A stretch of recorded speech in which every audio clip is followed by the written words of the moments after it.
Jangan lupa like, komen, dan share YouTube TVRI Bengkulu dan nyalakan loncengnya ya.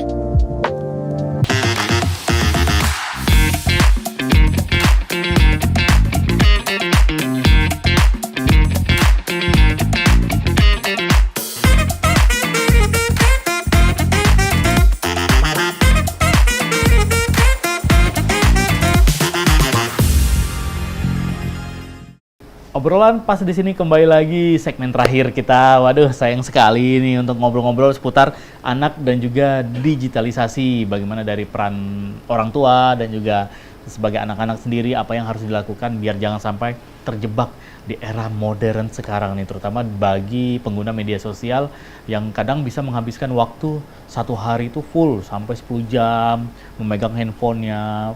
Pokoknya kalau belum habis baterai, belum berhenti.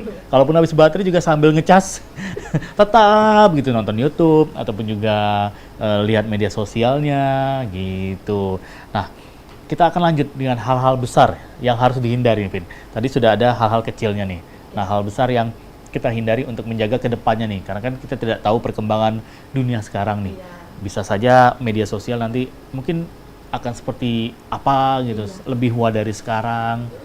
Artinya yang paling harus kita hindari itu jangan sampai terjadi tidak adanya kolaborasi. Karena yang paling penting itu kolaborasi. Apa yang bisa mencegah ini semua itu adalah kolaborasi antar semua elemen, mulai dari anaknya, orang tuanya, pendidik, terus ada media, ada juga pemerintah. Semua itu harus berkolaborasi. Salah satu yang bisa kita lakukan tadi, kalau anak dia mulai belajar tentang dirinya, kalau orang tua mereka tetap memahami anaknya bagaimana. Nah, kalau misalnya Vini pribadi sebagai pendidik itu pasti karena belum jadi orang tua. Amin, mudah-mudahan. Lewat dengan menulis buku gitu kan, kita memberikan pemahaman pada orang-orang. Ketika semuanya berkolaborasi seperti itu, anak-anak membacanya, orang tua membacanya, pemerintah mendukungnya, media mengeksposnya, orang-orang semakin banyak yang tahu, semakin belajar gitu. Bahwasanya ke depan kita akan terus menghadapi tantangan seperti ini, dan ini bukan hal yang harus kita takuti gitu. Kita harus menghadapinya seperti itu. Jadi ketika kita semua berkolaborasi, maka akan ada jalan keluarnya dari masalah digitalisasi. Jadi harus antara orang tua jangan sampai terlalu melepas membebaskan anak-anaknya. Terus juga dari pemerintah nih, kalau kita lihat sekarang kan pemerintah sudah sangat aware sekali ya sama perkembangan digital ini. Dari Kominfo juga mulai sudah dari sejak beberapa tahun yang lalu memblokir situs-situs yang dianggap wah ini bisa menyesatkan nih, apalagi sekarang situs-situs judul.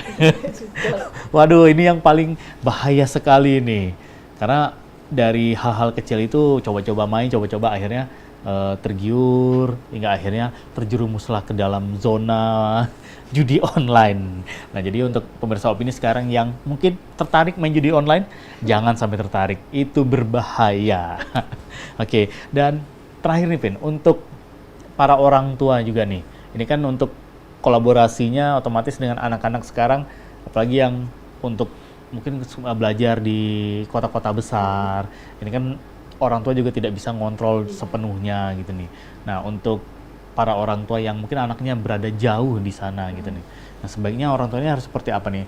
Haruskah sampai seketat itu? Mungkin kalau anak-anak kan terlalu dilonggarkan juga kekang salah, terlalu dibebaskan juga salah nih. Yang paling penting itu pemahaman itu tadi Mas ya. Kalaupun kita kamu selalu ngabarin ibu ya setiap hari, kamu harus selalu share lognya, itu juga hal yang nggak bagus juga. Mereka tidak bisa berkembang jadi dirinya. Tapi ketika kita melepaskannya juga tidak sepenuhnya bagus juga. Memang harusnya itu ada ritme yang kita atur, harus ada pola yang kita bentuk antara orang tua dan juga anak tua. Ada pola-pola tertentu.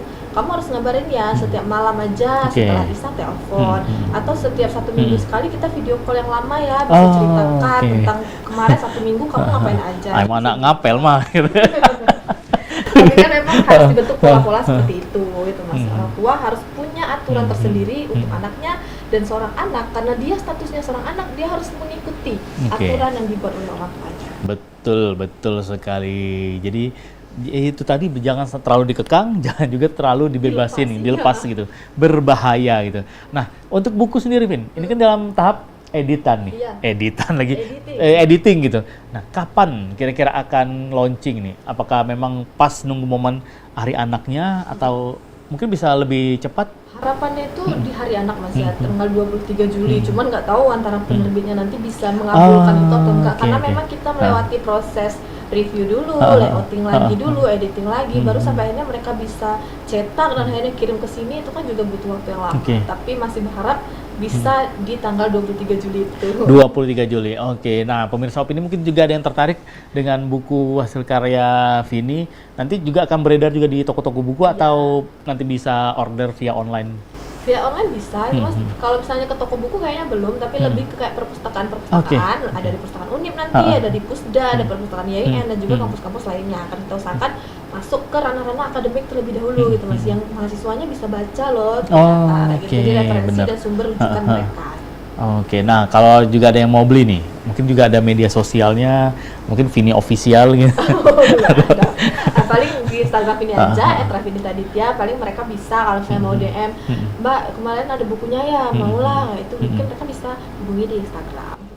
Oke, itu dia pemirsa Opini yang ingin juga mempelajari juga menjadikan referensi seputar anak dan juga media sosial di era-era sekarang kan yang sangat luas sekali, bisa menjadikan buku hasil karya Vini sebagai referensi, apalagi untuk mahasiswa-mahasiswi nih yang mengambil jurusan mungkin psikologi atau juga bimbingan konseling. Nah, ini juga bisa salah satu buku alternatif untuk dijadikan sebagai bahan referensi teman-teman.